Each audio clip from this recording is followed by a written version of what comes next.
দুদিনব্যাপী ধলাই জেলা ভিত্তিক মৎস্য মেলা সমাপ্ত হলো মন্ত্রী সুধাংশু দাসের হাতে ধরে। এই প্রথমবারের মতো আম্বাসর চান্দ্রপাড়া দ্বাদশ শ্রেণী বিদ্যালয়ের মাঠে ধলাই জেলা ভিত্তিক মৎস্য মেলা অনুষ্ঠিত হয়।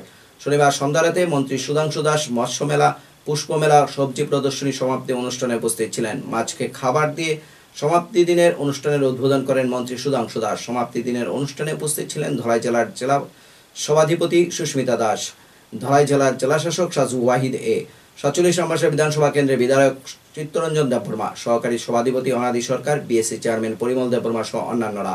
এদিনের এই অনুষ্ঠানে দপ্তর থেকে ধলাই জেলার 3 জন মৎস্য চাষীকে সম্মান প্রদান করা হয়। ত্রিপুরা রাজ্যে মৎস্য চাষীদের আর্থিকভাবে এবং মানসিকভাবে উৎসাহিত করার লক্ষ্য নিয়ে রাজ্যভিত্তিক ফিশ ফেস্টিভ্যাল আমরা চালু করেছি গত বছর ফেব্রুয়ারি মাসে।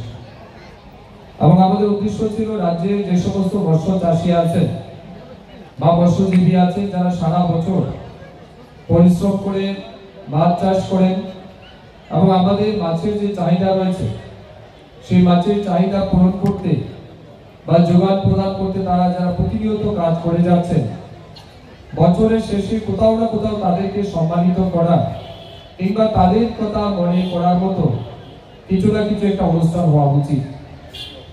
এই বিষয়টা মাথায় নিয়েই 2024 সালে ফেব্রুয়ারি মাসে আমরা আগরতলা পূর্বাশার মাঠে প্রথমবার ফিশ ফেস্টিভ্যাল আমরা উদযাপন করেছি।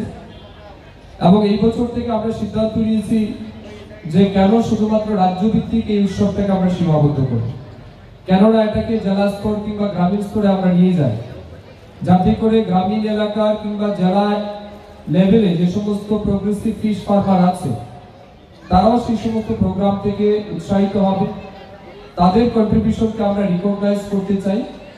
এই মানসিকতা নিয়েই কিন্তু এই বছর থেকে আমরা জেলা ভিত্তিক ফিশ ফেস্টিভ্যাল করছি।